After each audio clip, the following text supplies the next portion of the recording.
भारत सरकार का विज्ञान एवं प्रौद्योगिकी विभाग अपना स्वर्ण जयंती वर्ष मना रहा है।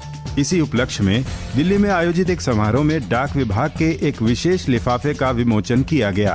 केंद्रीय विज्ञान एवं प्रौद्योगिकी पृथ्वी विज्ञान मंत्री डॉक्टर हर्षवर्धन और इलेक्ट्रॉनिकी एवं सूचना प्रौद्योगिकी राज्य मंत्री संजय धोत्रे ने डाक विभाग के पदाधिकारियों की मौजूदगी में ये विमोचन किया।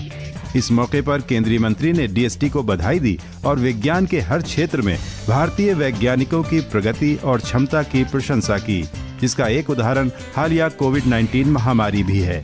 डॉक्टर हर्षवर्धन ने कहा कि आज इन्हीं उपलब्धियों के चलते 80 से ज्यादा देशों के साथ भारत विभिन्न वैज्ञानिक क्षेत्रों में अंतर्राष्ट्रीय सहयोग कर रहा है।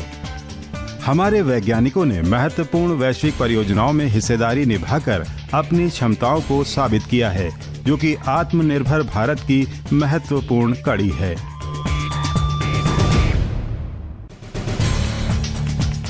भारत सरकार की अनूठी पहल पर शुरू किया गया वैश्विक भारतीय वैज्ञानिक सम्मेलन सफलतापूर्वक संपन्न हो गया। वैभव सम्मेलन उभरती चुनौतियों के लिए वैश्विक भारतीय शोधकर्ताओं और विशेषज्ञों के ज्ञान का लाभ उठाने की एक व्यापक योजना के तौर पर शुरू किया गया। इस कार्यक्रम में लगभग 2600 प्रवासी भारतीय विद्वानों ने ऑनलाइन पंजीकरण कराया। लगभग एक माह चली इस श्रृंखला में करीब 3200 पैनलिस्ट और देश विदेश के लगभग 22,500 शिक्षाविदों वैज्ञानिकों ने हिस्सा लिया और 80 विषयों पर 230 के करीब चर्चा सत्र आयोजित किए गए, जिसमें विज्ञान और प्रौद्योगिकी के नए और उभरते क्षेत्रों में सहयोग की संभावनाओं पर विचार विमर्श किया गया। वैभव सम्मेलन ने आत्मनिर्भर भारत के लिए एक महत्वपूर्ण आयाम के रूप में अनुसंधान क्षमता स्थापित करने का मार्ग प्रशस्त किया है।